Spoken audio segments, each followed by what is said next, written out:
She stood in a $4 million penthouse holding a positive pregnancy test, wearing silk pajamas, rehearsing the exact words she would use to tell her husband the most beautiful news of their marriage. She never got to say them, because when Marcus Weston walked through that door, he was not coming home to celebrate. He was coming home to execute a plan 14 months in the making. This is the settlement a plan agreement. his own Take your mother time had been reviewing it. quietly building since the second year of their marriage. My mind is already made up. A plan that ended with two men in dark suits, a non-disclosure agreement, and Claire Hartley standing on a Manhattan sidewalk in February with no coat, no wallet, no name, and a 6-week-old life inside her that nobody had bothered to factor into the calculation. He called her a loose end that needed handling. He signed the papers. He moved on. He believed she was gone. He was wrong. Because what Marcus Weston never knew, what nobody in that penthouse knew, what Claire herself did not know until 48 hours after she was thrown out onto the street, was that her quiet grandfather, the man who sent birthday cards with $20 bills, had spent the last 5 years of his life building something specifically for this moment. $87 billion, and a firewall that no attorney on earth could touch.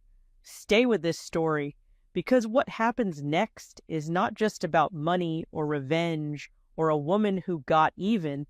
It is about what happens when someone underestimates you so completely that they hand you the exact conditions you needed to become unstoppable. Legend statement. This is a story about what gets built in the silence after someone decides you do not matter, and why the people who discard others are always eventually surprised by what those people become. If this story is already pulling at something in you, do one small thing before we go any further. Hit the like button right now, not for us, for every person who has ever been called a loose end and refused to believe it. Leave a comment below telling us the city you are listening from. We read every single one, and watching this story travel around the world matters more to us than you know. And if you have a friend who needs to hear something like this today, share it with them. Just send it. No explanation needed. They will understand why when they hear it. Subscribe if you have not already, because we are here every week with stories like this one. Stories about people who got back up every single time. Now, let us begin. She had rehearsed this moment at least 20 times. Standing at the bathroom mirror with the positive pregnancy test sitting on the edge of the sink, Claire Hartley had run through every version of how this morning could go. The version where Marcus pulled her into his arms before she finished the sentence. The version where he went quiet for a moment and then smiled the way he used to smile in the early years, slow and real and reaching all the way to his eyes. The version where they sat together at the kitchen island with their coffee and talked about names and timelines and what the guest room might become. She had not rehearsed the version that actually happened. But before any of that, before everything fell apart in the span of a single morning, there was Sophie. Sophie Hartley, Claire's best friend since their freshman year at Northwestern, was on FaceTime from her apartment 3 blocks away, propped against her own kitchen counter in the oversized sweatshirt she had owned since 2011 and absolutely refused to throw away. She was eating cereal directly from the box, which she did when she was either nervous or happy, and this morning it was both. "Say it again," Sophie instructed, but this time without the thing. What thing? The jazz hands thing. You do jazz hands when you're nervous. It completely undercuts the gravitas of what you're trying to communicate. I do not do jazz hands. Claire, honey, I have documented evidence. Claire looked down at her hands, which were, she admitted privately, doing something in the general vicinity of jazz hands. She flattened them against her thighs and took a breath. "I'm pregnant," she said, steady, clear, normal hands. Sophie pointed at her through the phone screen. "Perfect. That was perfect. Do it exactly like that. You're not very calming for someone who's supposed to be calming me." I'm enormously calming. You're just too nervous to notice. Sophie set down the cereal box. Her voice shifted slightly, dropping the comedy. Hey, how are you actually doing? Claire looked at the test on the sink. 6 weeks. She had known for 4 days and had carried the knowledge alone the way you carry something fragile in both hands. Carefully, not quite able to look away from it. I'm okay, she said. I think I'm okay. I just need him to know. Once he knows, I can breathe. He's going to be happy, Sophie said. She said it with the particular firmness of a person who is choosing to believe something because the alternative was not worth entertaining at 8 in the morning. I know, Claire said. She almost believed it. Marcus Weston came through the front door of their Upper East Side penthouse at 9:47 in the morning, a full day earlier than his scheduled return from Chicago. Claire heard his key in the lock and felt something shift in the air of the apartment. The way pressure changes before weather arrives. She told herself it was nothing. She told herself she was reading into ordinary sounds because she was nervous about an ordinary conversation. She was wrong on both counts. He looked different, not in any way she could have described precisely to another person, not thinner, or more tired, or visibly changed, just different in the way that a familiar room looks different when the furniture has been moved slightly, when everything is where it should be, but the proportions are subtly wrong. He smelled different, not his cologne, which she would have recognized anywhere after 4 years of marriage. Something underneath it. The faint ghost of another apartment's air, another life's particular warmth. She noticed.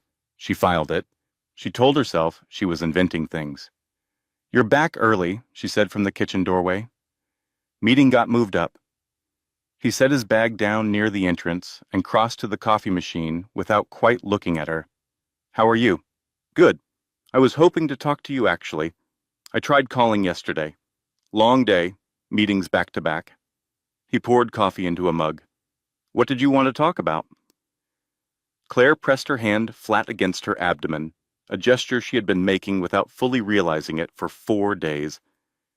She looked at the back of his shoulders, the precise set of them, the way he held himself like a man braced for something. There was no right moment. There was only now. Marcus, she said, I'm pregnant. The kitchen went absolutely silent. She watched his face. She had imagined this moment so many times, in so many versions, that she knew immediately when the version she got was none of the ones she had prepared for. There was no breaking open of his expression, no crack in the careful architecture of his composure. What she saw instead moved behind his eyes like a calculation loading, rapid and mechanical. A trader's mind receiving new data and sorting immediately for implications. Something in her chest dropped away quietly, the way a stone drops into very deep water. How far along? He asked. Not are you sure? Not that is incredible. Not even the performed happiness of a man who knows the correct response even when the feeling is not there. Just the clinical intake of information. 6 weeks, she said. Her voice was steady. She was proud of that. He nodded once, set his coffee mug down, walked out of the kitchen without a word. She heard him in the study, the sound of a drawer opening, papers moving. She stood at the kitchen counter and pressed her palm against her abdomen and waited. She told herself there was an explanation. She told herself he was processing. She told herself the man she had married 4 years ago was still in there somewhere, under the distance and the distraction and the 18 months of merger stress, and that this moment would reach him. Marcus came back holding a manila envelope. He set it on the kitchen island between them. His face had reorganized itself into an expression she recognized from his professional life. Controlled, decisive. The face of a man who had already made the decision and was now simply executing it. What is this? She said. I had my attorneys prepare it last week. His voice was level, professional. It is a separation agreement. The terms are fair, more than fair. There is an apartment in Tribeca, a settlement, monthly support, while you establish yourself. There is also a non-disclosure provision, standard. In exchange for the settlement, you agree not to speak publicly about the marriage or about any aspects of our private life.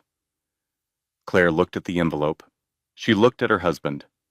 I told you 30 minutes ago that I am carrying your child, she said quietly, and you are standing in front of me with a separation agreement. He said her name in the warning tone she had heard before, gentle but unmistakable. The tone of a man who expected compliance. She held up one hand. Do not use that voice with me. I am trying to handle this with dignity. You had papers drawn up before you told me. You came home early because you wanted this done before something. What is the something, Marcus? What is happening on Friday? His silence was confirmation enough. I am not signing anything, Claire said. I am not having this conversation on your timeline because it is convenient for your schedule. Something shifted in his expression. The professional mask slipped just slightly, and what was underneath it was not guilt, not genuine regret, not love. What was underneath it was impatience. He made a phone call, 2 words into it. Be ready. 14 minutes later, the front door opened again. The woman who walked in was 40 years old with ice blonde hair and the kind of beauty that seemed engineered specifically to make other women feel slightly less substantial. She wore a gray coat and low heels, and she moved through Claire's living room like she was already making calculations about the furniture.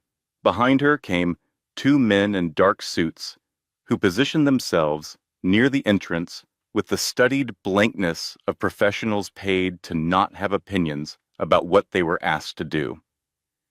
Diana Cole.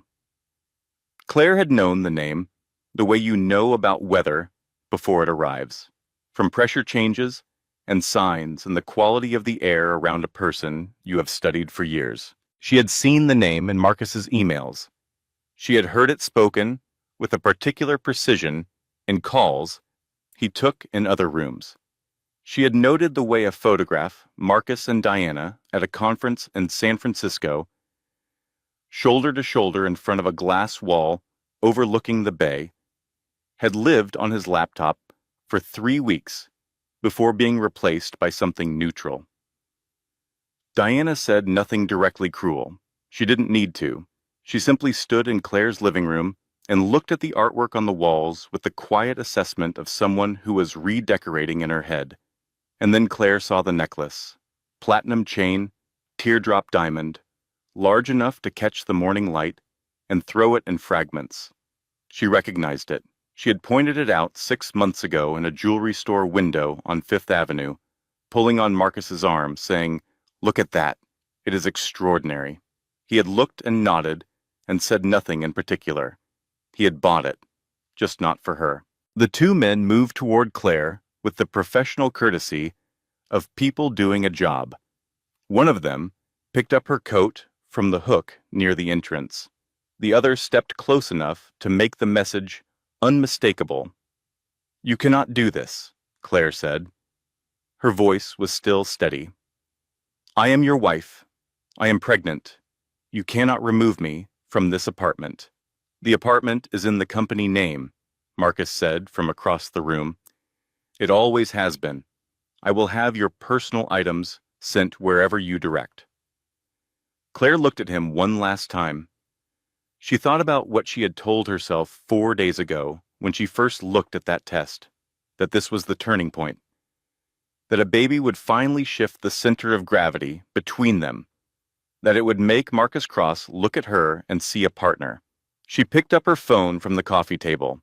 She did not take the coat. She walked past Marcus without looking at him. She walked past Diana Cole, who watched her go with those cool, assessing eyes and said nothing. She walked out the front door and into the hallway and pressed the elevator button with a hand that had finally begun to shake. Outside, February, in New York hit her like something physical, cold and real, and entirely indifferent. She stood on the sidewalk in her pajamas and a cardigan, no coat, no bag beyond her phone, 43 floors below the life she had been living 1 hour ago. She called Sophie. Sophie answered on the second ring, still in the oversized sweatshirt, cereal box in hand. "Why are you outside in your pajamas?" Sophie said. "I got evicted from my own marriage," Claire said. A pause, the sound of the cereal box being set down. "I'm putting on shoes," Sophie said. Sophie booked the hotel over the phone before she finished putting on her shoes. The front desk clerk at the Meridian Suites on Lexington Avenue, a young man named Todd, who had the particular New York gift of treating every situation as entirely normal regardless of evidence, processed the booking without blinking. "Will you be needing anything from the gift shop, ma'am?" he asked when Claire appeared at the front desk in her pajamas and cardigan, hands shaking slightly from the cold. "Socks," Claire said. "Please." "Of course. I will have those sent up with the key, and possibly a new identity." Todd looked at her with genuine professional sympathy. "We have socks," he said. Room 412 was beige and clean and warm, and Claire sat on the edge of the bed for a long time without removing her house slippers. The heat from the baseboard register filled the room with dry, steady warmth, and she let it work on her, let the feeling come back into her feet, let the shaking in her hands slow and stop. Let the sounds of the city outside the double-paned window recede into something manageable. Sophie arrived 20 minutes later with a bag from the drugstore on the corner. She set it on the bed without ceremony. Inside were socks, crackers, ginger tea, hand lotion, and a chocolate bar. "The chocolate is medicinal," Sophie said, sitting on the edge of the bed beside her. "Don't argue with me about it." Claire looked at the bag. Something cracked open slightly in her chest. Not grief yet. Not the full weight of what had happened. Something smaller and more immediate. The specific gratitude of a person who has been remembered by another person at exactly the right moment. "Thank you," she said. "Don't. Tell me everything." So Claire told her. The 14 months, which she had suspected but never confirmed and was now confirming out loud for the first time. The manila envelope, the two men in dark suits, Diana Cole standing in her living room, making interior design calculations. The necklace. She told her about the baby too. Sophie made a sound that was not quite a word, something between an exhale and a grief. 6 weeks, Claire said. "I found out 4 days ago. And he just..." Sophie stopped, started again. "He knew about the baby and he still..." "Yes." Sophie was quiet for a moment. Then she said, with the careful precision of a woman choosing her next words, very deliberately, "He is a specific kind of terrible that deserves a specific kind of consequence." "I need a lawyer," Claire said. "Yes, first thing tomorrow." "I need to understand what my rights are. The apartment is in the company name," he told me. He said it always has been. He said that out loud? To your face? He said it like he was reciting a fact. Sophie absorbed this. "We are going to need a very good lawyer," she said. "Do you know anyone?" "I know of someone, a woman named Patricia Holt from a dinner party 2 years ago. She is supposed to be extraordinary, the kind of attorney who makes opposing counsel actually nervous." She paused. "I also know that right now, tonight, you need to eat something and sleep. The lawyer is tomorrow. Tonight is just surviving." Claire looked at the ginger tea. She looked at the crackers. "The baby is okay," she said.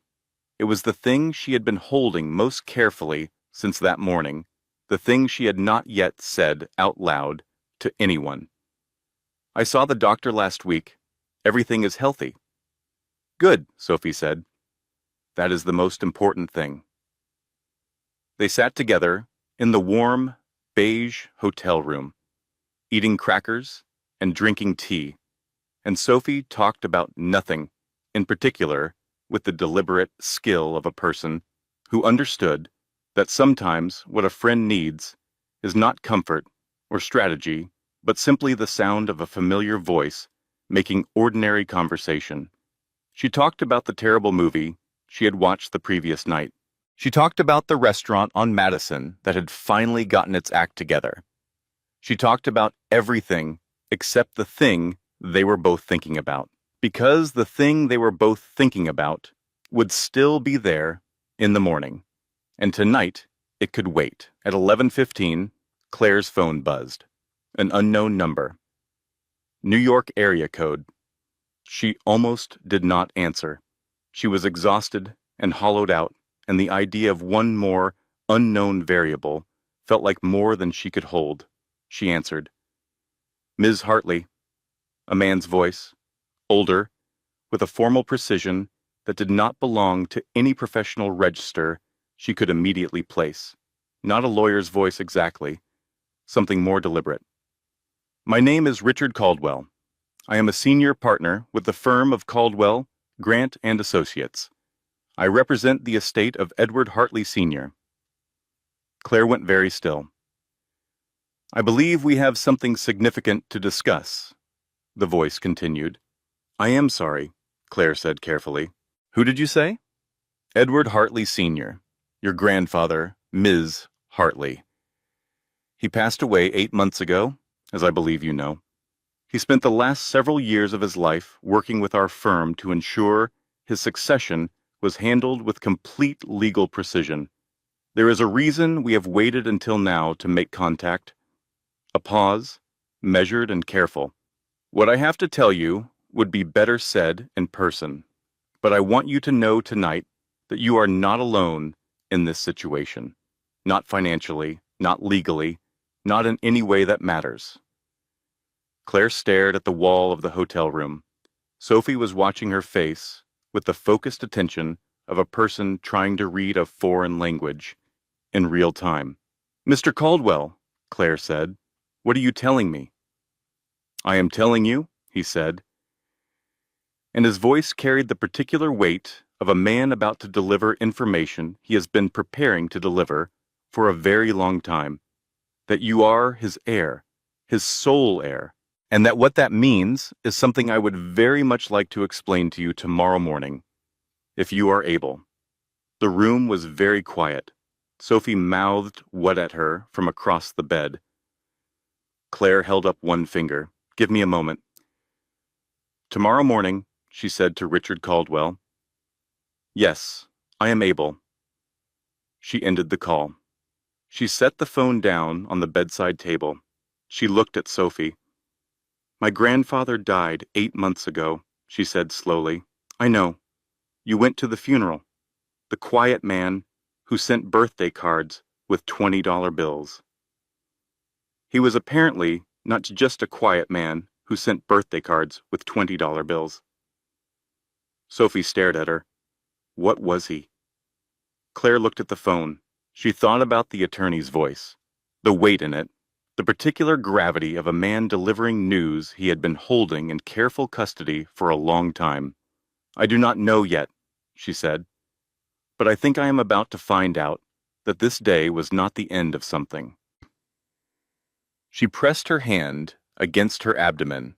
I think it might have been the beginning. Sophie looked at her for a long moment. Okay, she said. I need you to explain that. And then I need you to sleep. And then tomorrow you are going to that meeting, and I am coming with you and waiting in the lobby, because I am not missing whatever this is. You cannot come to a meeting with my grandfather's estate attorney. I will sit in the lobby, and you will text me updates in real time. Sophie, Claire, I am sitting in the lobby. This is not a negotiation. Despite everything, despite the February cold that had been in her bones 2 hours ago, and the envelope on a kitchen counter, and the teardrop diamond and the two men in dark suits, Claire Hartley almost smiled. "Fine," she said. "You can sit in the lobby." That night, she pressed her hand flat against her abdomen and spoke quietly to the 6-week-old life inside her. "I do not know what any of this means yet," she said. "But I think your great-grandfather just changed something. I think he was waiting to change it. I think he knew." She closed her eyes. She did not sleep for a long time. But when sleep finally came, it was deeper than she expected. Downstairs in the lobby, a young man named Todd finished his shift and handed off to the night clerk and told him, entirely without embellishment, that room 412 had been a very interesting check-in. The night clerk, who had been doing this for 9 years, simply nodded. In this city, in this hotel, interesting was always the beginning of something. The offices of Caldwell, Grant and Associates occupied 4 floors of a building on Fifth Avenue that communicated, in the quiet language of genuinely old money, that whoever worked here had been working in buildings like this for a very long time and had never once needed to prove anything to anyone. The lobby alone was the kind of space that made you feel, not smaller exactly, but more careful. High ceilings, with original plasterwork, dark wood paneling that had been dark for decades, without being heavy. The particular quality of silence that expensive carpet and serious architecture create together. Sophie looked around the lobby with the expression of a person recalibrating rapidly. "I will be right here," she said, pointing to a leather chair near the entrance. "Text me everything." "I will text you what is appropriate to text." "Text me everything," Sophie repeated. Richard Caldwell was exactly what his voice had suggested. Tall, silver-haired, late 60s, with a face that had once been handsome and was now simply distinguished. He met Claire in the lobby himself, which she registered as unusual. He walked her to a conference room on the 31st floor with a view of Central Park that in the February morning light was genuinely extraordinary. He poured water from a crystal pitcher. He did not offer small talk. "Ms. Hartley," he said once they were seated, "what I am about to tell you is going to require some context. I would ask that you allow me to lay it out completely before asking questions." "All right," Claire said. He opened a folder on the table between them. "Your grandfather, Edward Hartley Sr., was born in 1939 in Pittsburgh, Pennsylvania. The son of a steelworker. He built his first business at 24 with $1,100 and a handshake agreement with a supplier in Ohio. By 35, he had 3 companies. By 50, he had founded what became Hartley Industrial Holdings, a diversified industrial and real estate holding company operating across 17 states and portions of Canada. He turned the folder toward her. "Your grandfather spent the last 5 years of his life locating you, verifying your identity, and working with our firm to ensure the succession was legally unassailable. He had 1 daughter, your mother, Margaret. She died when you were 9. After her death, you went to live with your maternal aunt in Ohio, and your grandfather, for reasons I will explain in a moment, was not in contact." He paused. "He never stopped knowing where you were. He simply waited until the timing was right, until the legal structure was right. He was a careful man." He turned another page. Claire looked at the documents spread across the conference table. She looked at the numbers. She read them once, and then again, and then a third time. $87 billion. She looked up. "The estate has been held in trust pending the completion of the succession process," Caldwell said. "The genetic verification was completed 6 months ago using a sample obtained through your physician with proper legal authorization. The results confirmed your biological relationship to Edward Hartley Sr. with a probability of 99.96%. He looked at her steadily. "You are his heir, Ms. Hartley, his sole heir. The inheritance is yours. The question is only when and how you choose to claim it. Claire sat with this for a long moment. She thought about the apartment 3 blocks from here, where she had grown up in Ohio with her aunt, the 2-bedroom house on Elm Street with the yellow curtains and the cracked driveway. She thought about her mother, Margaret, who had worked as a bookkeeper for 22 years and bought her school clothes at the end of summer sales and had never, not once, mentioned a father who was anything other than a distant and complicated absence. He and my mother were estranged, Claire said. For the last 12 years of her life, yes, there was a disagreement, significant and painful, about choices she made and choices he made. He believed he was protecting her. She experienced it as control. By the time either of them was ready to reach across the distance, her illness had progressed further than either of them had understood. Caldwell was quiet for a moment, for he spent the rest of his life trying to correct what he considered the central mistake of his. Not the business, not the money, the distance from his daughter, and from you. Claire pressed her hand against her abdomen without quite realizing she was doing it. Then Caldwell slid a photograph across the table. Claire looked at it. The photograph showed 2 men in a conference room. One of them was older, gray-suited, unfamiliar. The other was Marcus Weston. This photograph was taken 14 months ago, Caldwell said carefully, at a meeting between Marcus Weston's legal representatives and the estate attorneys for a separate Hartley family trust, a smaller holding that had been publicly searchable.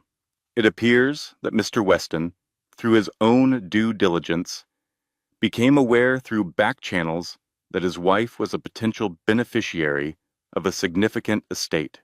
The details of the primary inheritance were sealed, but the existence of the Hartley family connection was, with sufficient investigation, discoverable. The room was very quiet. He knew, Claire said. The words came out flat, not a question.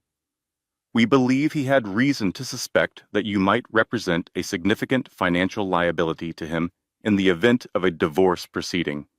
If the inheritance transferred to you during the marriage, the legal framework around marital assets becomes considerably more complex. Caldwell met her in eyes. The timing of the separation papers, served the morning after his early return from what was described as a business trip, suggests a degree of deliberate sequencing. Claire sat very still. She thought about the 16 months of coldness, the canceled dinners, the phone always face down on the counter, the affair with Diana Cole that she had known about in the way you know about something you are not yet ready to face. She had told herself he had fallen out of love with her. He had not fallen out of love with her. He had been managing his exposure the entire last year, she said quietly. He was not pulling away because he stopped loving me. He was positioning himself, making sure the marriage ended before the inheritance became relevant. Caldwell said nothing. He did not need to. The photograph on the table said everything. Ms. Hartley, he said after a moment, I want to be very clear about something. The inheritance is legally yours, regardless of your marital status at the time of claim. The divorce proceedings do not affect your right to inherit. What they may affect, depending on the terms of any agreement you sign, is the subsequent management and legal exposure of those assets.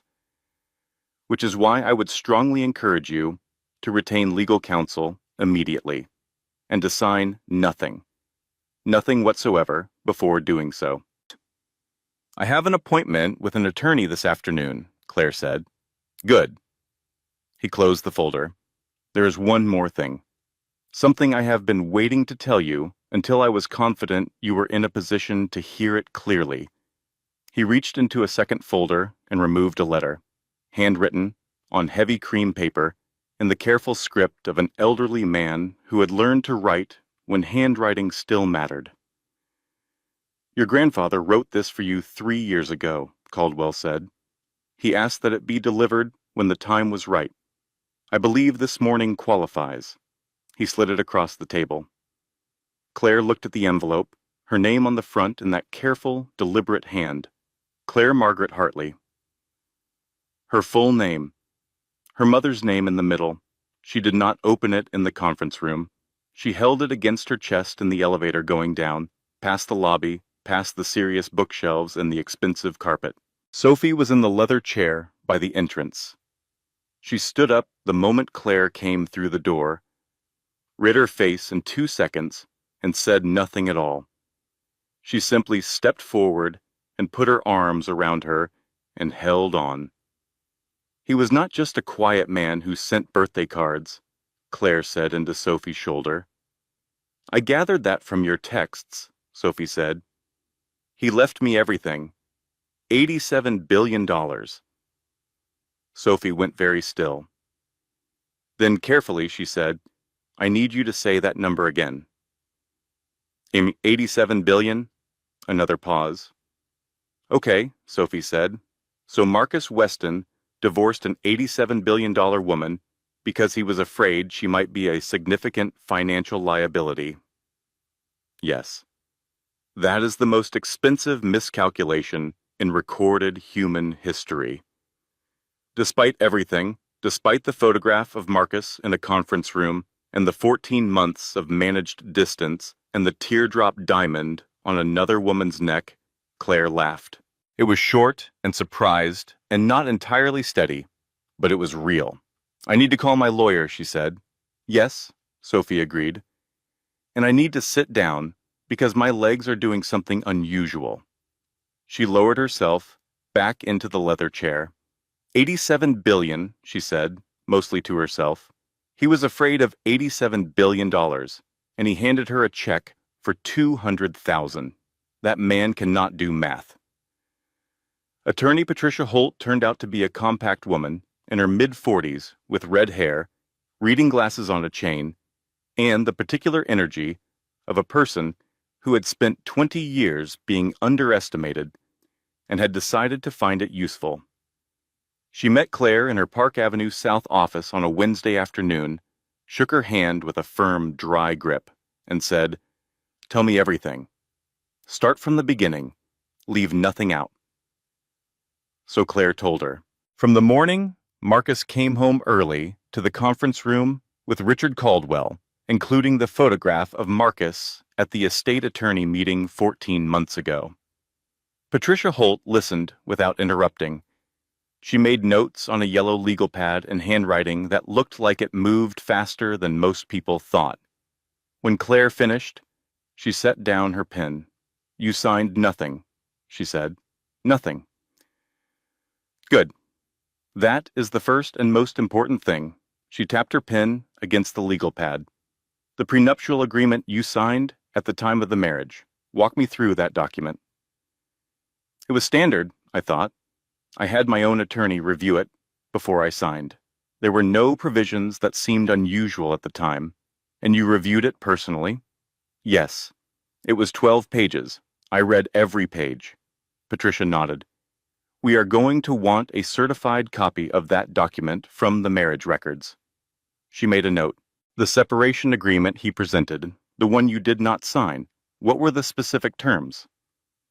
$200,000 as a lump settlement, an apartment in Tribeca for 12 months, monthly support during what he described as establishing myself independently, a non-disclosure provision covering all aspects of the marriage, including, specifically, his relationship with Diana Cole. He named her in the non-disclosure. By name. Patricia looked up. That is interesting. Men who are confident in their position do not name specific people in non-disclosure agreements. They write broad language. He named her specifically, which suggests he was more concerned about Diana Cole's exposure than his own general privacy. She paused. Tell me about her. She is a corporate attorney. They have been together for approximately 14 months based on what I now know. She was involved in the legal structure of his company's most recent major acquisition, a technology firm in Seattle. They worked together professionally for 2 years before, from what I understand. Patricia made another note. All right, here is where we are as of today. You have a strong position on spousal support given the length of the marriage, the circumstances of the separation, and your current pregnancy. The inheritance complicates the asset picture in your favor because the inheritance was not generated during the marriage and is not subject to marital division. However, she set down her pen. The opposition is going to look for leverage, and leverage, in cases like this, usually comes in one of two forms: documents or witnesses. She looked at Claire steadily. I want you to be prepared for the possibility that Marcus Weston's legal team is going to produce something that reframes the narrative. I do not know what it will be yet, but in my experience, men who have been planning an exit for 14 months do not plan incomplete exits. 3 days later, at 8:47 in the morning, Claire found out what it was. She was in the hotel room eating crackers and reviewing the documents Richard Caldwell had sent over when her phone rang. Patricia Holt. Her voice was careful in a way that instantly tightened something in Claire's chest. I need you to come in this afternoon, Patricia said. Marcus's legal team filed a counter-motion this morning. What kind of counter-motion? A pause. They have produced a prenuptial financial waiver, signed, notarized, dated 3 years ago. It eliminates your claim to any marital assets and includes language that could complicate the inheritance claim. I did not sign a prenuptial financial waiver, Claire said. The prenuptial agreement I signed had no such provision. I know, Patricia said. The signature is yours. Claire sat with this for a moment. The signature is mine, she repeated. Forensically, yes.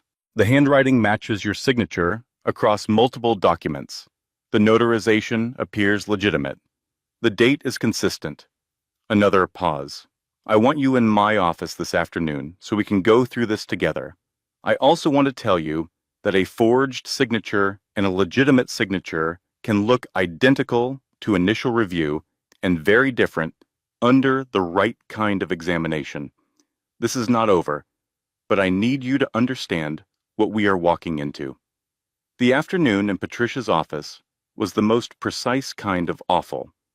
Claire sat across from her attorney and looked at a photocopy of a document she had never seen in her life, bearing a signature that was hers in every measurable way except the fact of having written it. Someone traced this from another document, Patricia said.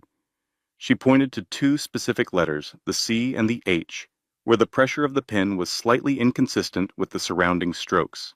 A forger who is working from a sample traces rather than writes.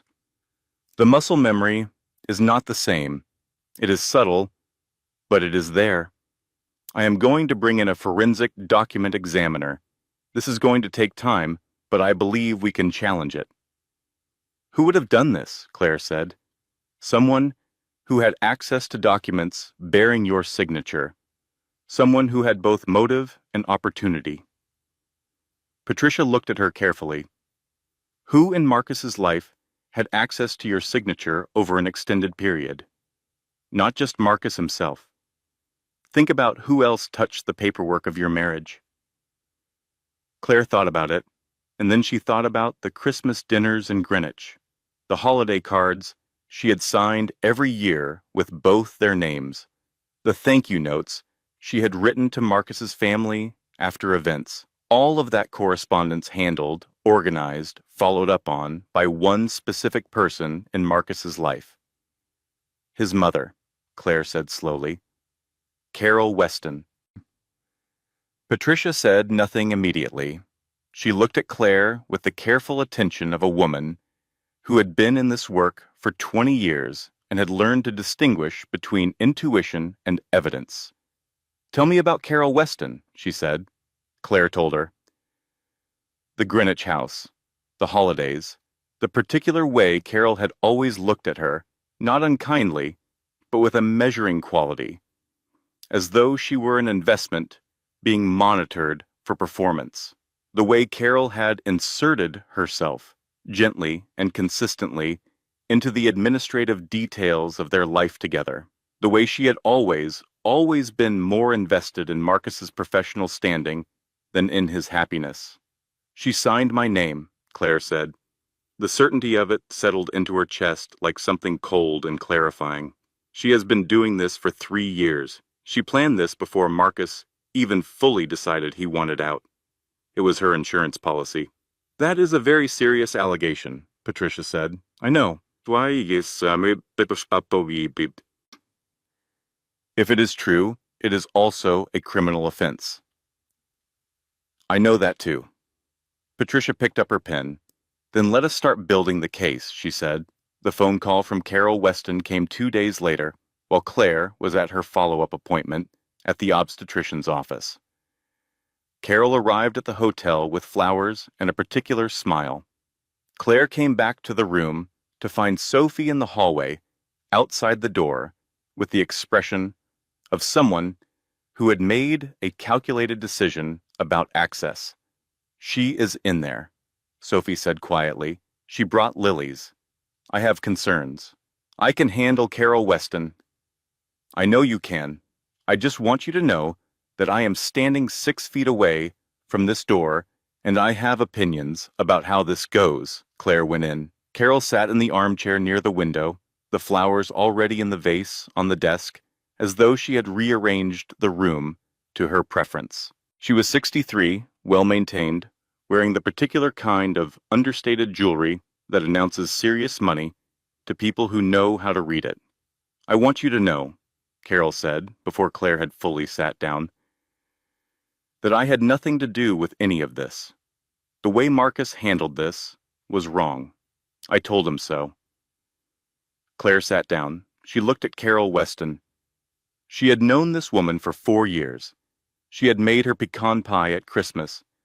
She had thanked her, genuinely, for the wedding gift, for the birthday cards, for the small ceremonial kindnesses that had felt like family and had apparently been something else entirely. I appreciate you coming, Claire said. She did not say, I believe you. She let Carol talk. For 20 minutes, Carol was warm and sympathetic and careful, suggesting that a quiet private settlement would be better for everyone, especially the baby, especially given how these things became so complicated and unpleasant when they went through the courts. She pressed Claire's hand when she left. She said she would always think of her as a daughter. That evening, an email arrived from an anonymous address. The subject line read, "You should hear this." The attachment was a voice recording, 23 seconds long. Carol Weston's voice, clean and recognizable, on a phone call. She will not fight it. She never fights anything. That is why Marcus married her. 3 days later, through the investigator Patricia had retained, Brenda Walsh entered the picture. Brenda Walsh was 41 and had been Marcus Weston's executive assistant for 6 years. She was methodical and meticulous, and she had, apparently, been keeping records of things that were not strictly her professional responsibility to record. She contacted Claire's attorney directly. She came in for a meeting. She sat across the conference table and placed a leather portfolio on the surface and said, with the particular gravity of someone who had been making a decision for a long time, "The notary who certified the prenuptial financial waiver works exclusively for Carol Weston's personal attorney. I have the billing records, I have the dates, I have emails that connect the document." Preparation to a meeting at Carol Weston's home in Greenwich that took place 11 weeks into Marcus and Claire's marriage. Patricia looked at the documents. Carol Weston forged that prenup, Brenda said. Not Marcus. He knew about it. He benefited from it. But he did not prepare it. She did. As an insurance policy, in case things did not work out the way she planned. The room was very quiet. Claire thought about the pecan pie. She thought about Christmas in Greenwich. The beautiful house and the careful welcome and the 4 years of small, deliberate kindnesses that had felt like love and had been something else entirely. She forged it the same year we went to their house for Christmas, Claire said. Sophie, who had been sitting quietly in the corner of the conference room, said, "What kind of pie did you make her? Pecan?" "She does not deserve pecan," Sophie said. For the first time in 10 days, Claire felt something clarify in her chest.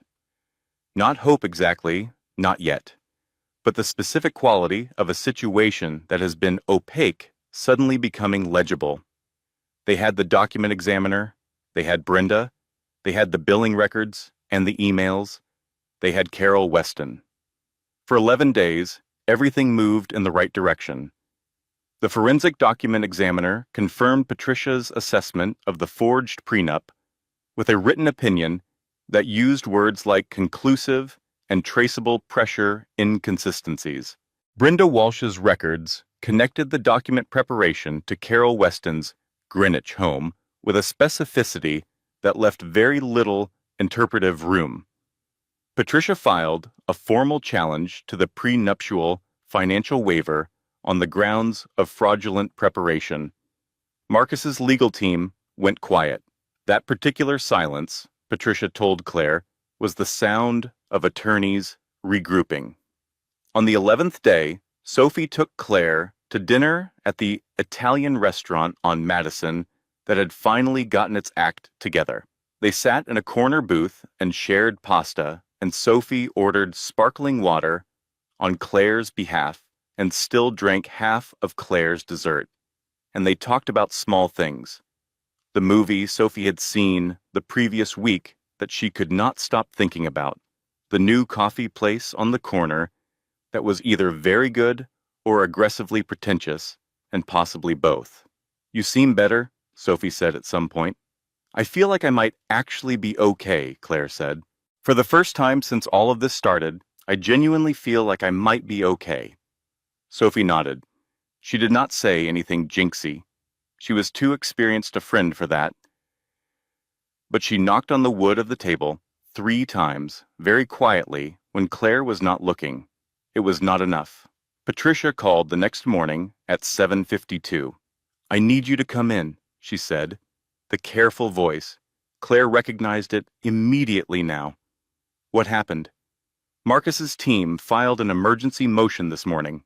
They are seeking an injunction to freeze all assets connected to the Hartley estate, pending what they are describing as a full investigation into the circumstances of Edward Hartley Sr.'s estate planning." Claire sat down on the edge of the bed. "They are arguing," Patricia continued, "that you exerted undue influence over an elderly man you had minimal contact with in order to position yourself as his sole beneficiary. They are further arguing that the estate planning process was conducted under conditions that raise questions about Edward Hartley Sr.'s cognitive capacity in his final years. "He was perfectly competent," Claire said. "He spent 5 years preparing that succession with one of the most respected estate firms in the country." "I know. We know that. But an emergency injunction does not require proof. It requires sufficient argumentation to convince a judge that a freeze is warranted while the matter is investigated, and Marcus's team is very good at arguing." A pause. "The injunction was granted this morning. Effective immediately, all assets connected to the Hartley estate are frozen, pending a full legal review." Claire was quiet. "That is not the worst of it," Patricia said. "The worst of it was Brenda Walsh. Brenda's apartment was empty. Her phone was disconnected. Her email address bounced. She had, in the space of 48 hours, simply ceased to be findable." The third piece arrived 20 minutes later, a legal filing from Marcus's team. With the primary forgery witness gone, they were filing a counter motion to have the prenuptial financial waiver reinstated as a valid document, pending new forensic review by an examiner of their choosing. In one morning, the inheritance frozen, the primary witness gone, the forged prenup back in play.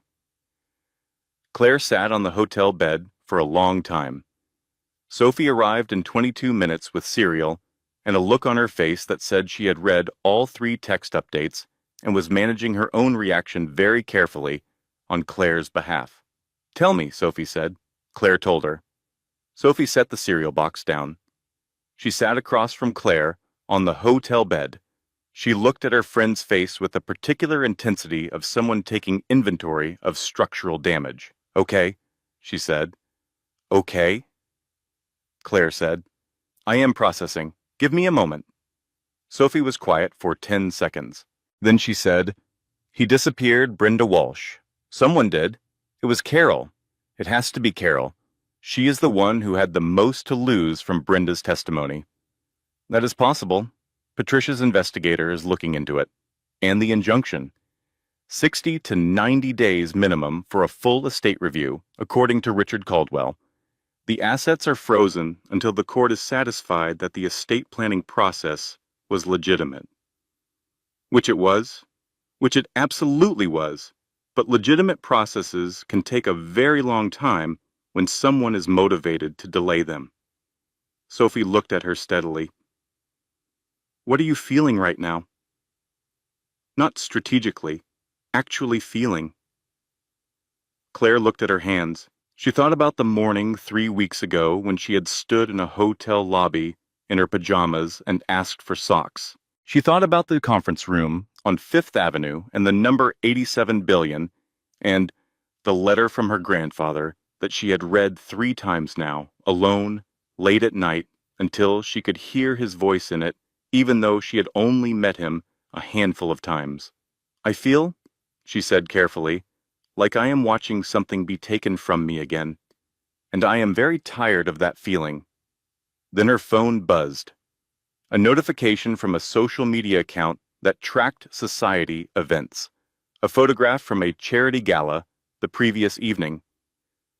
Marcus and Diana Cole, her hand on his arm, the teardrop diamond visible at her throat. The caption described them as Manhattan's most dynamic new power couple. Claire looked at the photograph for exactly 4 seconds. Then she set the phone face down on the bed. "I need you to be honest with me," she said to Sophie. "Always."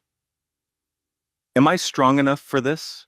Not in the way people say it to make you feel better. Actually strong enough. Because what I am looking at right now is a situation where the man I was married to has been planning this for over a year. His mother has committed fraud on his behalf. Someone has disappeared, the one witness who could prove it, and $87 billion is sitting behind a legal wall that could take months to dismantle. And I am 12 weeks pregnant and living in a hotel room." She looked at Sophie. "So honestly, am I strong enough for this?" Sophie did not answer immediately. She sat with the question the way Claire had asked her to, honestly, without the comfortable reflex of reassurance. Then she said, "You walked out of that penthouse in your pajamas in February with nothing but your phone, and you called me and you said I got evicted from my own marriage. You did not cry. You did not beg. You walked out. You have been fighting for 3 weeks with nothing in your hands, and you are still upright and still asking the right questions." She paused. "I think you are strong enough.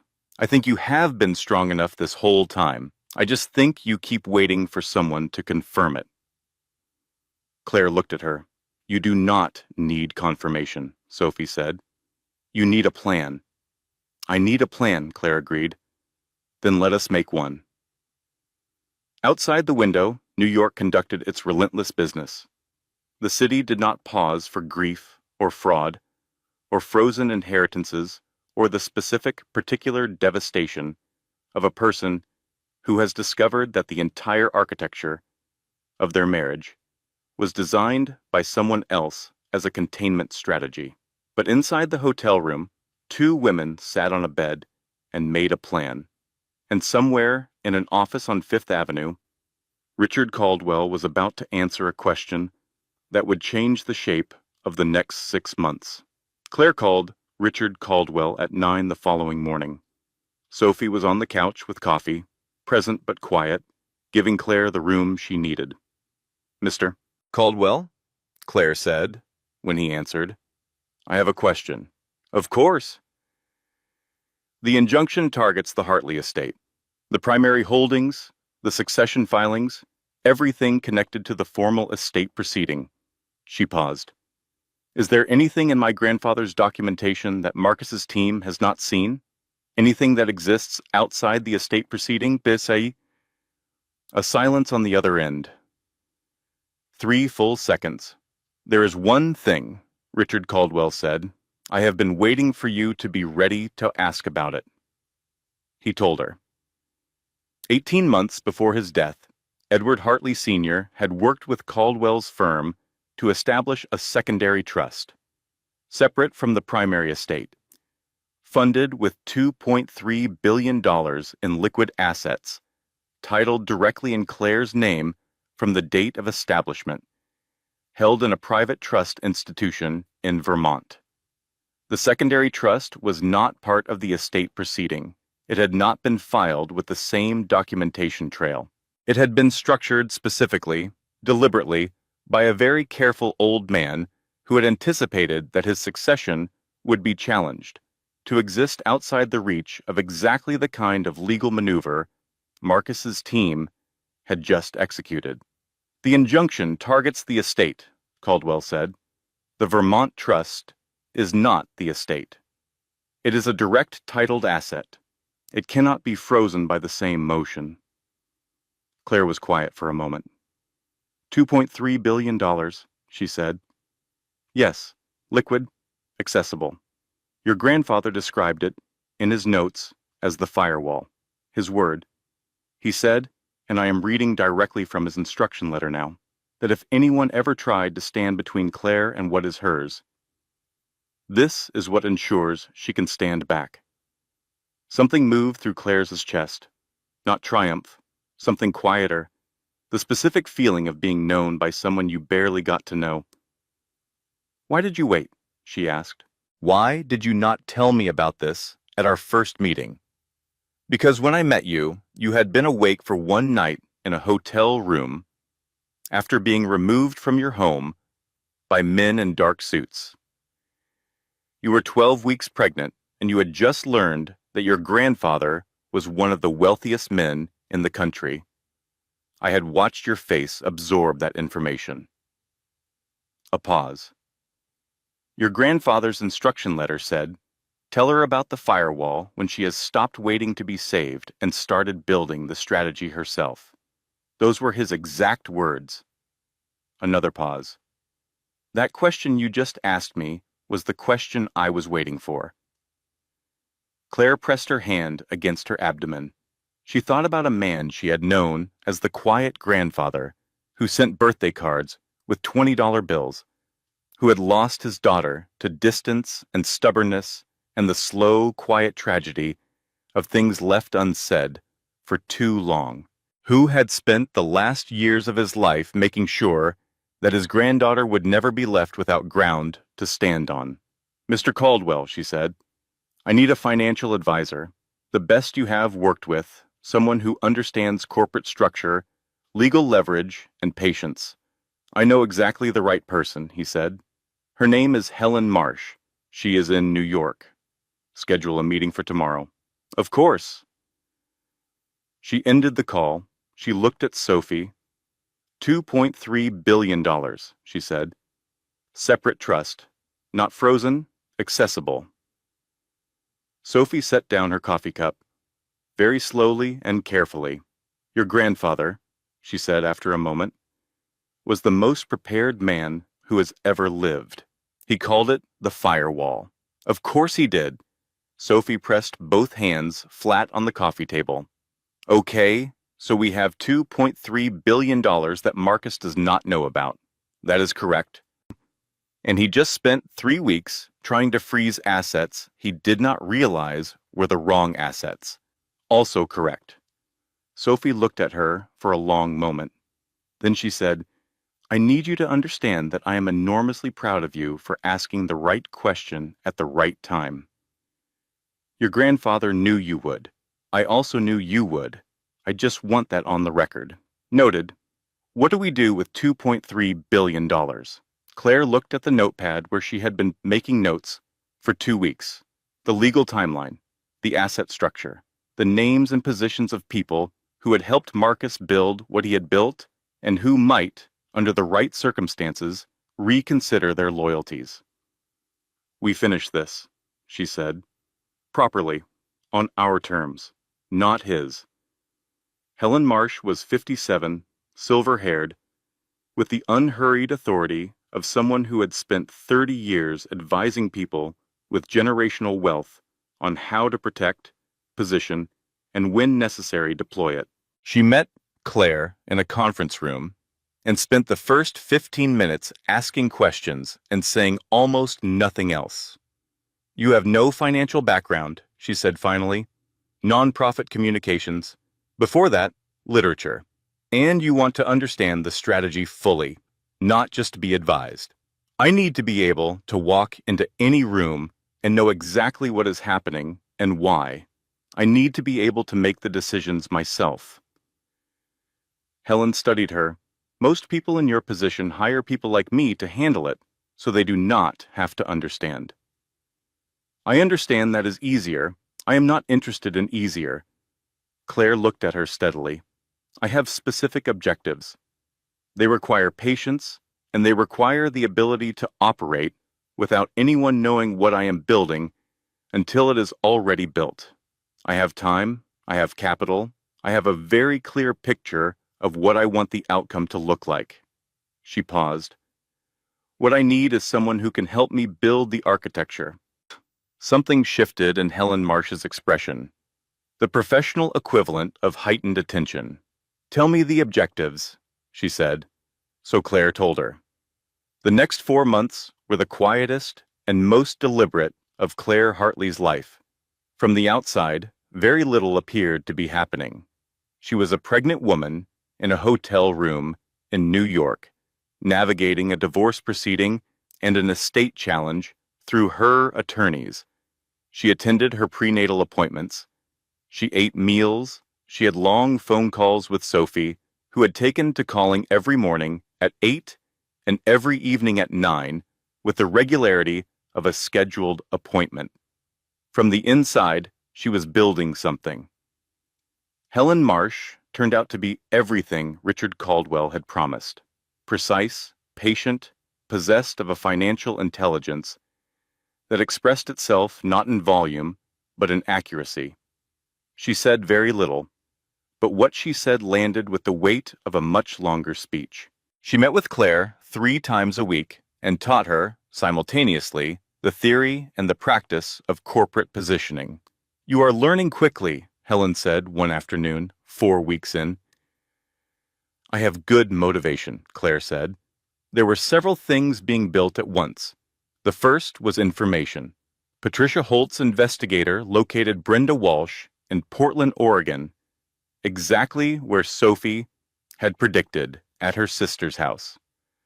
Brenda had been relocated there by Carol Weston, who had paid for the flight and wired 3 months of salary as a thank you for her discretion. She was not, it turned out, disloyal to Claire. She had been extracted, against her better judgment, by a woman she had been too intimidated to refuse. When the investigator reached Brenda, she agreed to a video deposition within 48 hours. She was, the investigator reported, visibly relieved to be asked. The video deposition was 37 minutes long and covered, in precise and documented detail, the preparation of the forged prenuptial waiver, the involvement of Carol Weston's personal attorney, and the specific communication chain that connected the document to its fraudulent notarization. Brenda had kept records. She was a meticulous woman by nature and had understood, even as she allowed herself to be relocated, that she might one day need them. Carol Weston's criminal exposure was now fully documented, witnessed, recorded, and in the hands of Patricia Holt. The second thing being built was financial. Through holding companies that Helen structured with surgical precision, Claire began acquiring secondary debt positions in three of Marcus Weston's key institutional creditors. The amounts were not large enough to trigger disclosure requirements. They were large enough to matter at the right moment. At the same time, two fintech startups, operating in direct competition with Marcus's company, received, through investment vehicles Helen designed, carefully timed capital infusions. Neither startup knew who their ultimate backer was. Marcus, watching two competitors suddenly surge with resources he could not account for, had no way to trace the source. "You are not doing this for revenge," Helen said one afternoon, looking at Claire over the table. "No," Claire agreed. "I am doing it for completion. There is a difference. Tell me the difference. Revenge is about the other person. Completion is about closing a chapter properly." He made certain decisions. Those decisions had a cost. The cost should be proportionate and real. That is not revenge. That is consequence. Helen looked at her for a moment. "Your grandfather would have liked you," she said. It was the most personal thing she had said in 4 months. The third thing being built was slower and could not be rushed. Brenda Walsh's deposition was submitted to the court. The forensic examiner's report was resubmitted with additional supporting documentation. Patricia filed a motion to have Carol Weston's personal attorney formally questioned regarding the notarization records. Marcus's legal team, which had been operating with the confidence of people holding what they believed were decisive cards, went through a very visible recalibration when the full scope of what Claire's team had assembled became apparent. They made a settlement offer in month 3. Patricia called Claire with the details. "It is better than the original," Patricia said. "Significantly better." "What is their timeline?" "They want an answer within 2 weeks." "Tell them I need 30 days to review," Claire said. A beat. "You are going to let them wait," Patricia said. "I am going to let them understand that this conversation moves at my pace, not theirs." "Understood. 30 days. Patricia, one more thing. The prenuptial challenge. When the court rules, I want the ruling to be public record. I want Carol Weston's involvement documented in the official record. That is already likely, given the nature of the filing. I want it certain. Then we will make it certain." On a Wednesday evening, in her 7th month of pregnancy, Claire sat in the hotel room that had become, against all expectation, something close to a home. She had a reading chair by the window. She had a small shelf of books. She had a yellow lamp that Sophie had brought over one afternoon without explanation, saying only that the overhead lighting was terrible, and she was not going to spend another evening watching Claire read under fluorescent light. She opened the letter from her grandfather for the 4th time. His handwriting was careful and deliberate, the handwriting of a man who had grown up in a time when what you wrote on paper was meant to last. "Dear Claire Margaret," it began. "By the time you read this, I will be gone, and I suspect the world will have shown you something difficult. It has a habit of doing that to heartly women. Your mother was the strongest person I ever knew, and I spent too many years failing to tell her so. I am telling you now because it is what I would have told her if I had been braver and less stubborn and less convinced that time was something I had plenty of. You are going to be all right, not because I have left you resources, though I have, and I hope they serve you well. You are going to be all right because I watched you grow up from a distance, which is the most painful way to watch someone grow up. And what I saw was a person who gets back up. Every time, not dramatically, not for an audience, just quietly, consistently, every single time. The firewall is for emergencies. The rest is just yours. Use it as you see fit. I am sorry I did not know you better. I intend to spend whatever time remains making sure you know the important parts. With love, always, grandfather. She folded the letter and held it against her chest. Outside the window, New York was doing what it always did, loud and alive, and entirely itself. 6 weeks later, on a Tuesday morning in April, Claire Hartley's daughter was born. She named her Eleanor. Eleanor Hartley, clean and complete, a name that did not carry anyone else's history. Not a grandmother's name or a literary reference or anything Marcus had ever casually mentioned. Just Eleanor. Sophie, who had been in the waiting room for 6 hours and had eaten an entire bag of pretzels, wept immediately upon being shown a photograph and then denied it for the rest of the day. I had something in my eye, Sophie said. You cried. I had something in my eye for approximately 12 minutes. Sophie. She is very small, and she has your grandfather's nose, and I had an emotional response to that, which is entirely normal, and I am not discussing it further. Claire lay in the hospital bed with Eleanor on her chest and called Richard Caldwell. She is here, she said. Eleanor Hartley. A pause on the line, something quiet in it. Congratulations, Ms. Hartley, he said.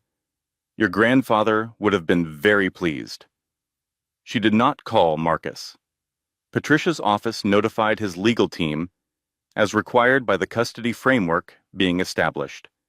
His team acknowledged receipt and requested documentation. The documentation went into the legal file. The legal file continued to grow. Eleanor was 6 weeks old when two things happened in the same week. The first was that the court issued its ruling on the prenuptial waiver challenge.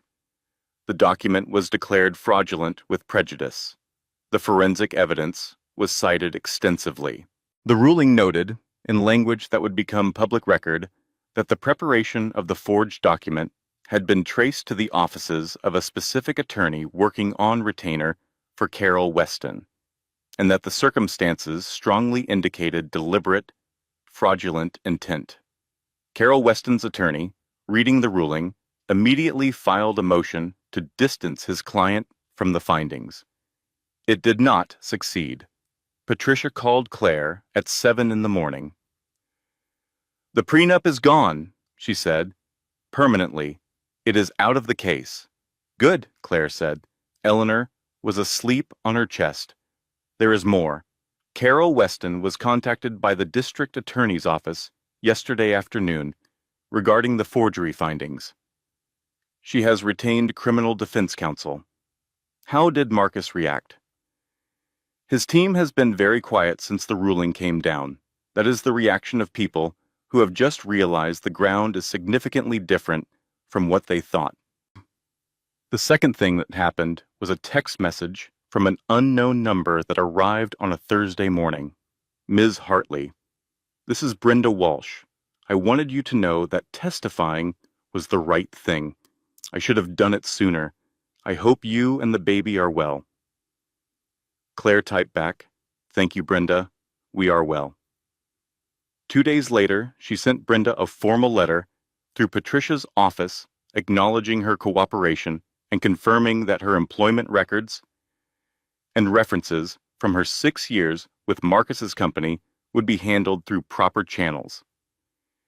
She also enclosed a personal note, handwritten, that said simply, What you did required courage. It mattered. She did not expect a response. She received one anyway. A single line on plain notepaper. He called you a loose end once.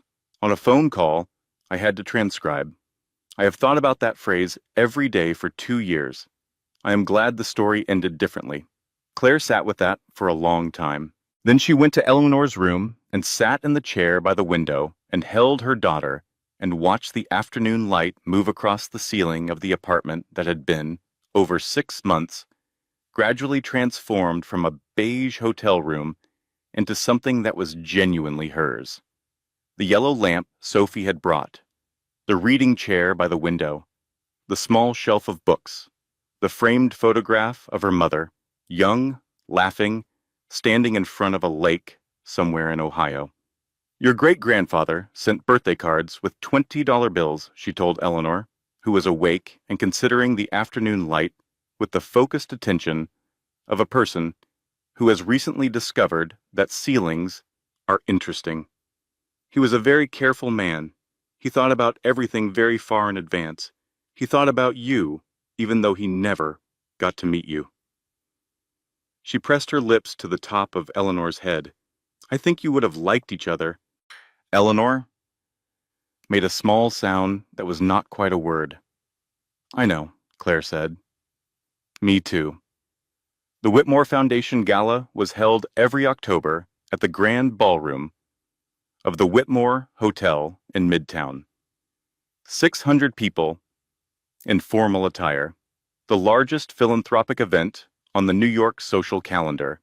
Marcus Weston's company was listed as a principal sponsor. Sophie found this out on a Tuesday in September.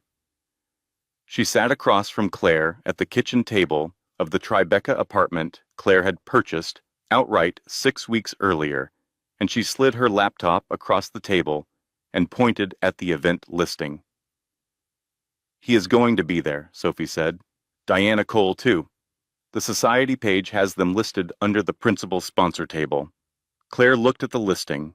She thought about 4 months of quiet building, about debt positions and competitor investments, and a forensic accountant named Kevin, who had, in September, delivered a report on Marcus Weston's company finances that contained 260 pages of material. That was, as he put it in his summary, likely to be of significant interest to the appropriate regulatory bodies. She thought about James Donovan, a journalist at the Financial Chronicle who had been developing his own parallel investigation of Marcus's company for 11 months and who had been waiting with the patience of a man who understood that the right moment for a story matters as much as the story itself, for a specific signal. I am going, Claire said. Sophie looked at her. I know.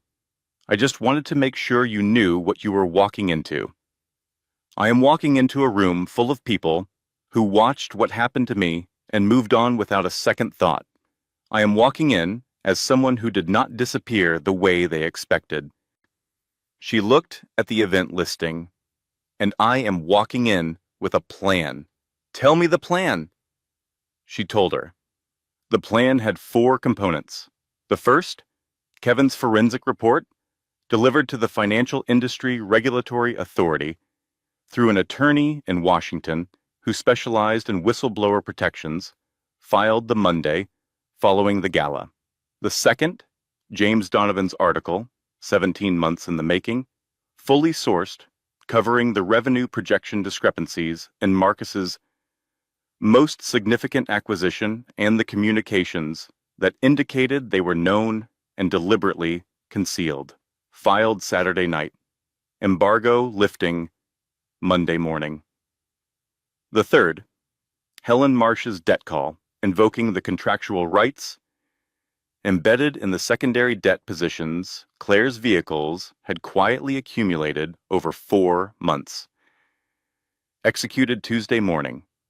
The fourth, Claire at the gala, Saturday evening, giving Marcus Weston exactly 30 seconds of warning before his world changed. Sophie read back through her notes on the plan. That is either brilliant or terrifying, she said. Yes, Claire agreed. And you are going to walk into that room in what, exactly? I have not decided. Sophie closed her laptop. I have decided, she said. Navy blue, architectural. Nothing that tries too hard. You are not performing. You are simply present. There is a difference. The dress Sophie found was midnight blue with a neckline that was elegant without announcing itself. Claire tried it on in the Tribeca apartment on a Friday afternoon with Eleanor in the bouncer chair in the corner of the bedroom, examining the proceedings with the serious attention of a 6-month-old who had opinions about everything. Well, Claire said. Sophie looked at her for a long moment. You look, she said carefully, like someone who built something in the dark for a year and is about to turn on the lights. Is that a compliment? It is a very specific compliment, yes. The night of the gala, they arrived at 8:15. Not early enough to seem eager, not late enough to make an entrance that announced itself as an entrance. The exact moment when a room full of perceptive people would notice a new arrival and process it in real time. Claire checked her coat. She took a glass of water from a passing tray. She stood at the edge of the ballroom for 30 seconds and oriented herself. She found Marcus near the far windows in a group of 6. Black tuxedo, slightly thinner than she remembered, the sharpness of his jaw more pronounced. He was performing the particular kind of social energy that was also professional maintenance. Very good at it. Always had been. Diana Cole stood beside him in an ivory column, platinum chain, teardrop diamond, the same necklace. "Ready?" Sophie said from beside her. "Entirely," Claire said.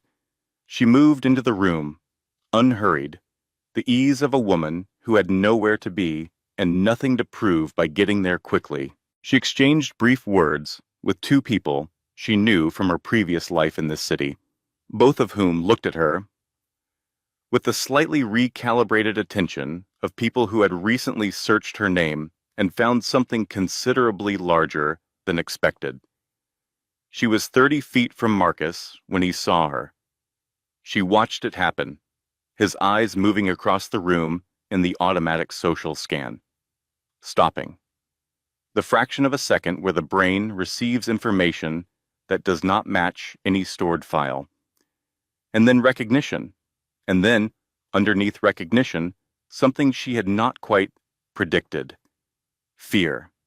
Not dramatic fear, the quiet fear of a man who has in one instant understood that something he believed resolved is not resolved at all, and that the resolution is going to happen on someone else's terms.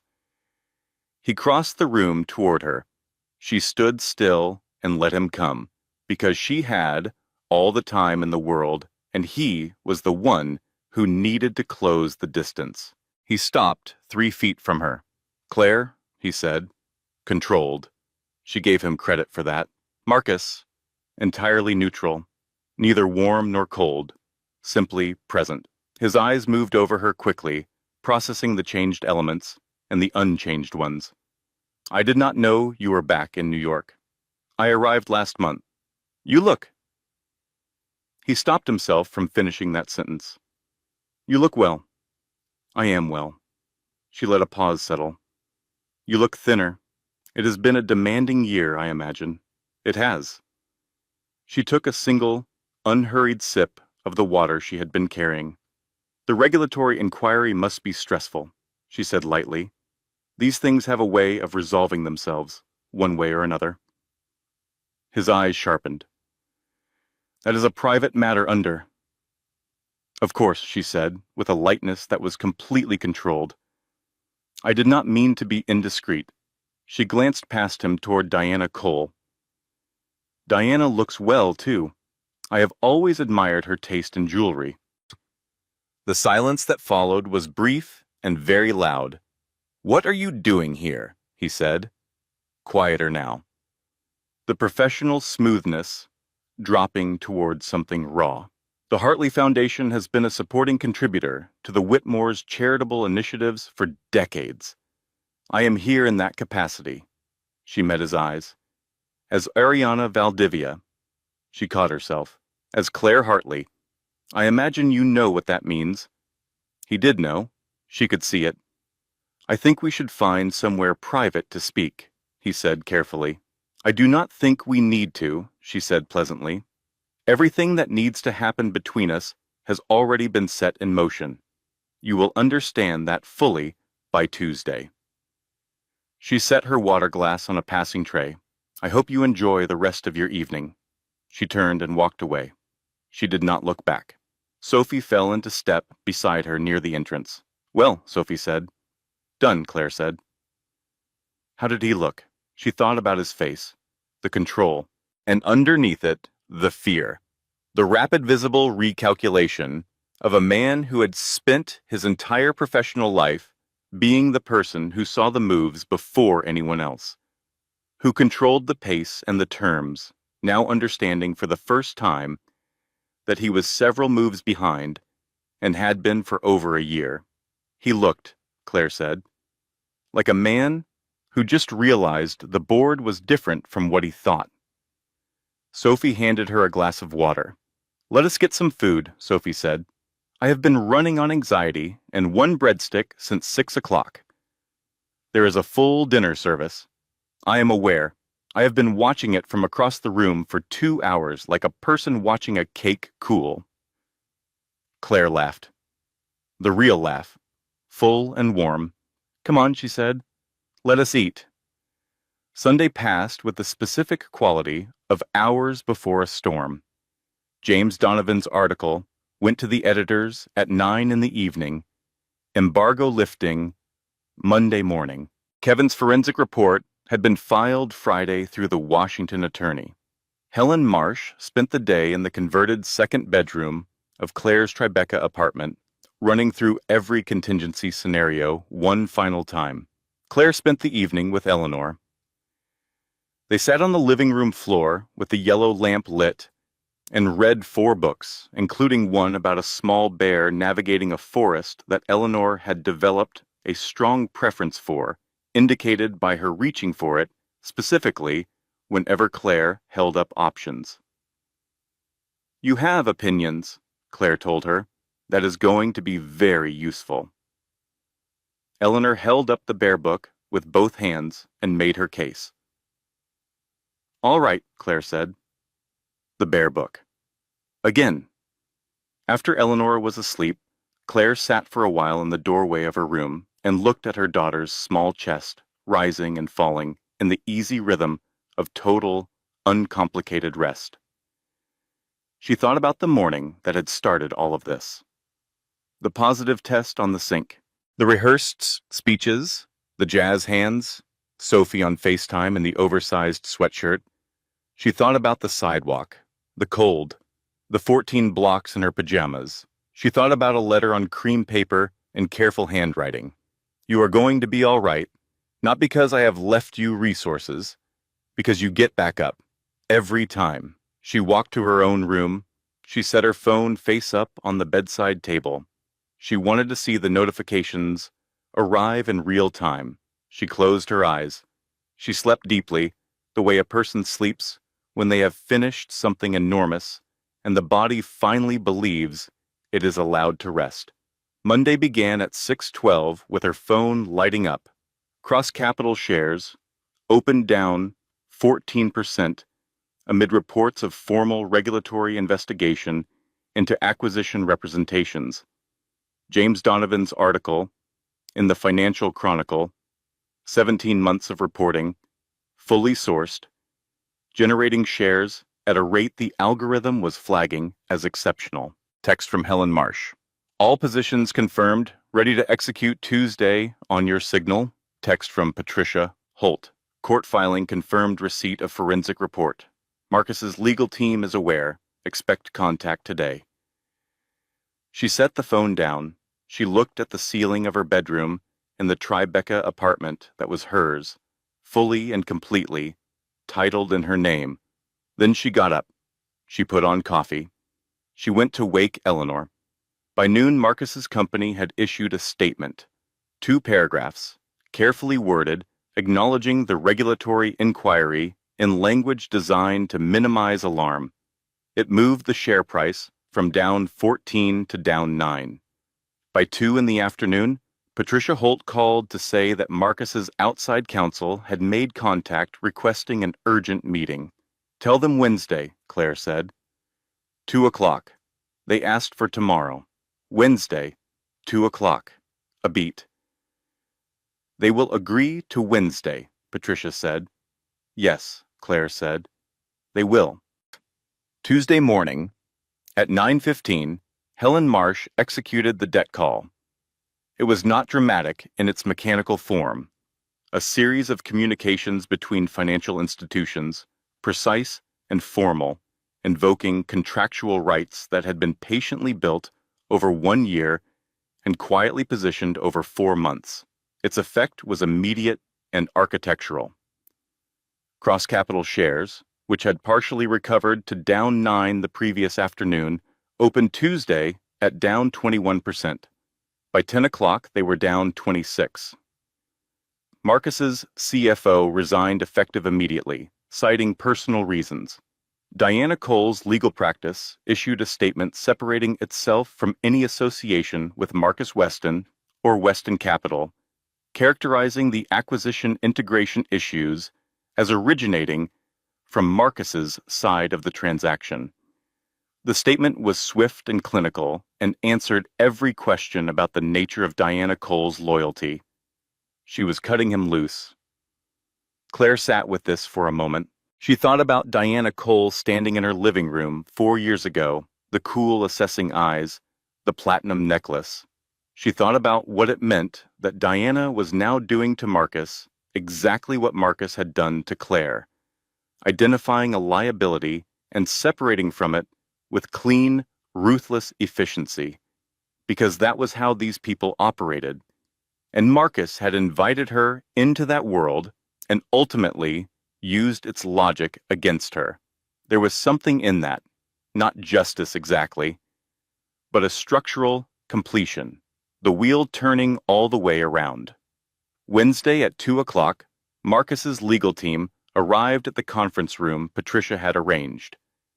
3 attorneys, led by a senior partner named Grayson, who had the face of a man who had spent a career managing exits and understood that the management of exits was its own kind of craft.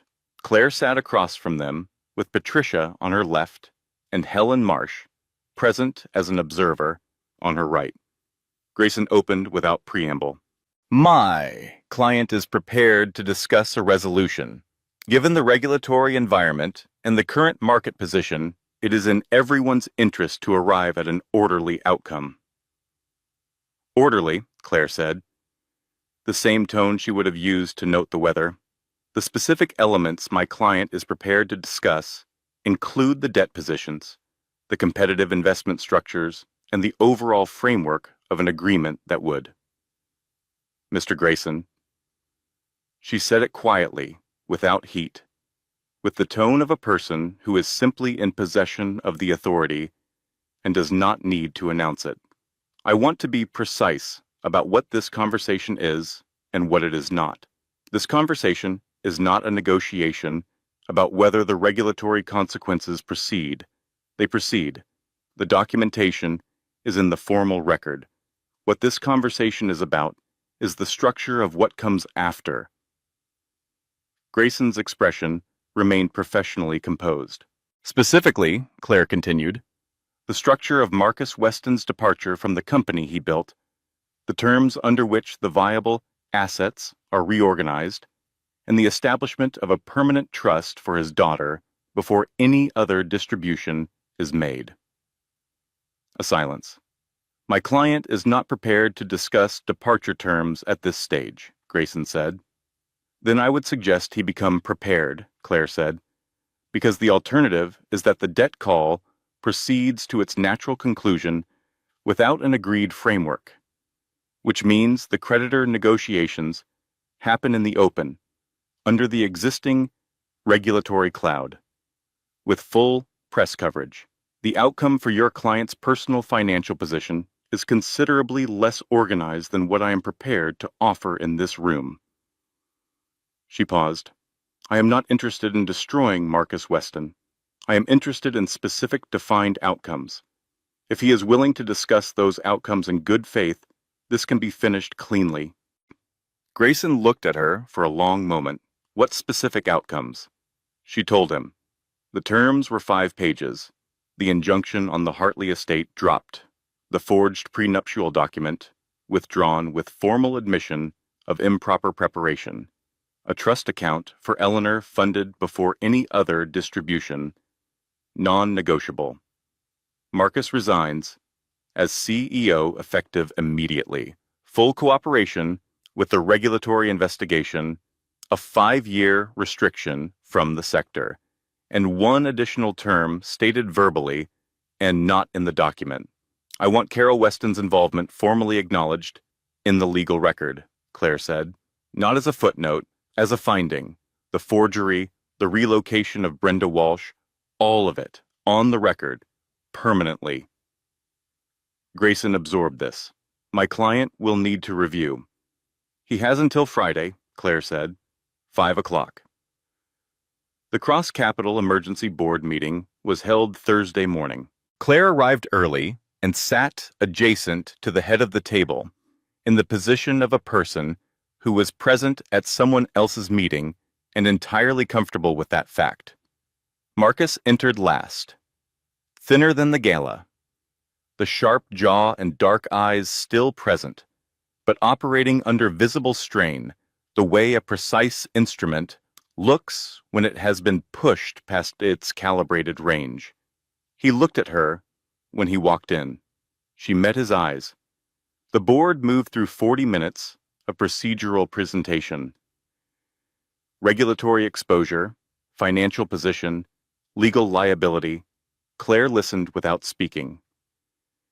When the procedural portion concluded, the board chair, a man named Elliot, who had been on the Cross Capital Board for 12 years and had called Claire 2 weeks prior to say, with careful diplomatic language, that he hoped the situation could be resolved in a way that protected the institution, looked around the table.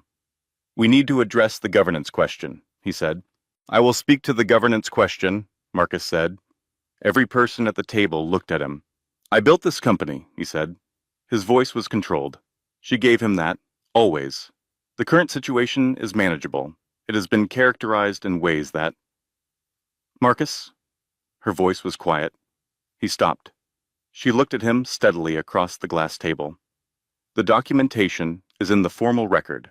Preston, Brenda Walsh's testimony, the forensic accounting report, all of it. This is not a conversation about whether the situation is manageable. It is a conversation about what comes next. You do not have a seat on this board, he said. The rawness was closer to the surface. I hold instruments against 3 of this company's primary creditors. I have ownership positions in 2 of your principal market competitors. I have documentation that is part of a formal regulatory file, and I am prepared to provide further documentation as the investigation proceeds. She kept her voice level, factual. I do not need a seat on this board to be the most consequential person in this room, Marcus. I think you know that. The silence that followed lasted long enough for every person at the table to understand, with the clarity that comes when all ambiguity has been exhausted, exactly what was true. Elliot cleared his throat.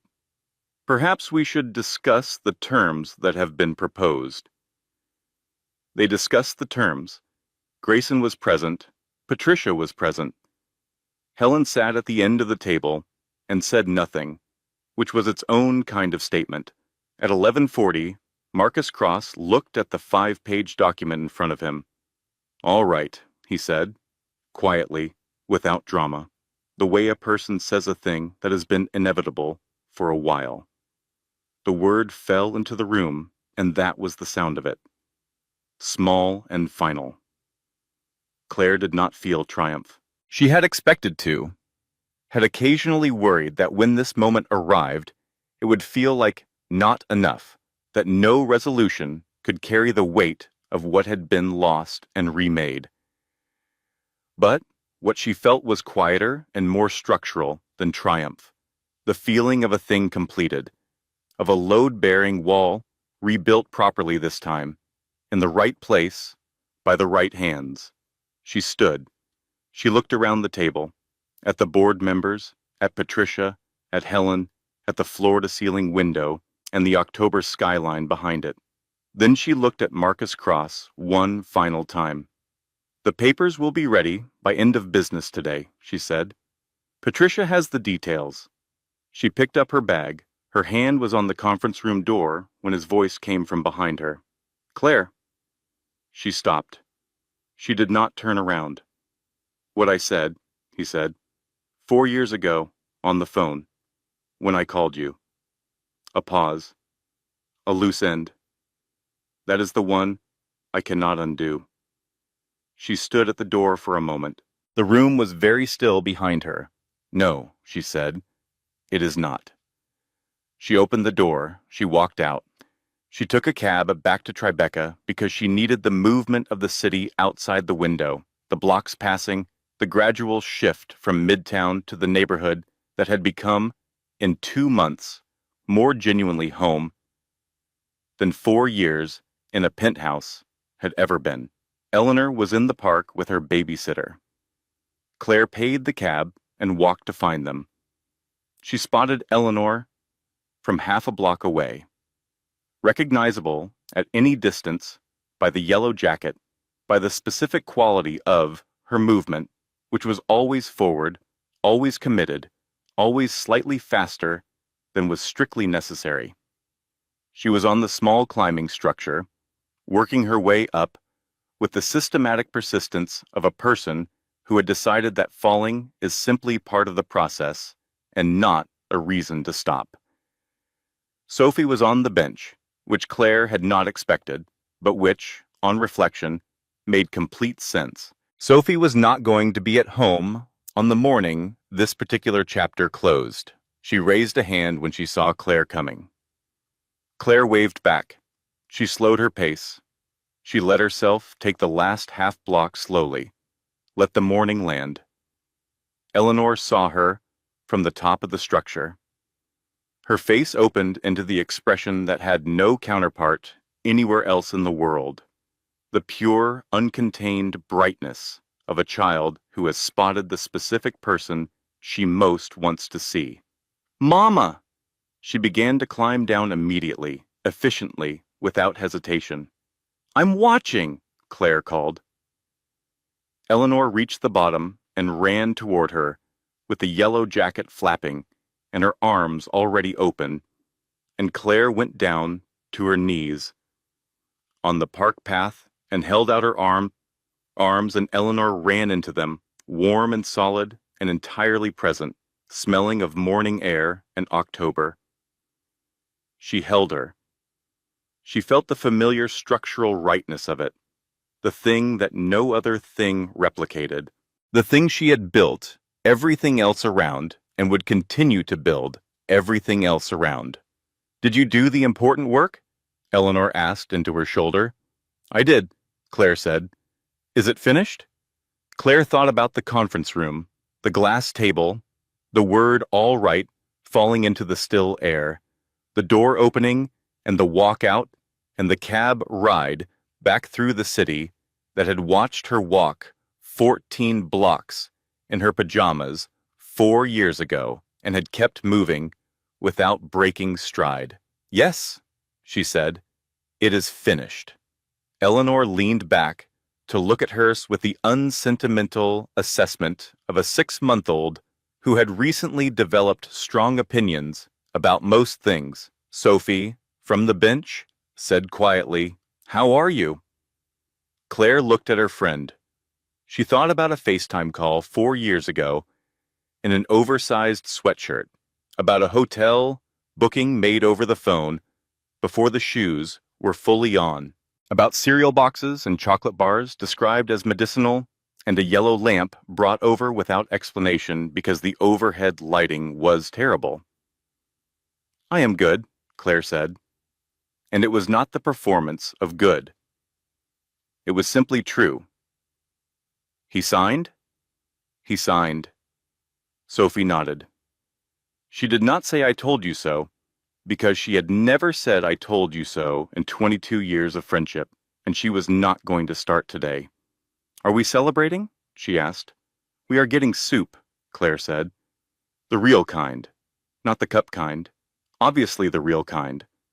I have been waiting for the real kind soup day for 4 years." Claire stood up. She took Eleanor's hand, small and warm, and absolutely certain of its grip. She took Sophie's arm with her other hand. The three of them walked out of the park together into the October morning, into the city that received them as it received everyone, without ceremony, without sentiment, with the magnificent indifference of a place that has seen everything and stopped being surprised. She did not look back at the park. She did not look uptown toward Midtown, toward the 41st floor, where the papers were being signed in a glass room above the city. She looked at the street ahead. She looked at the hand in hers. She looked at what was next. The morning light was extraordinary. The city was loud and alive and entirely itself. Claire Hartley walked forward into it, and she did not stop, and she did not look back. And the only thing she felt, clean and complete, and larger than any single word she had for it, was free. Closing disclaimer. The story you just experienced was carefully researched, written, and hand-edited by our team. Every narrative detail, emotional beat, and character arc was built manually with the intention of delivering something meaningful, not just entertaining. We believe stories have the power to remind people of their own strength at exactly the moment they need it most. Thank you for trusting us with your time. It is not something we take lightly.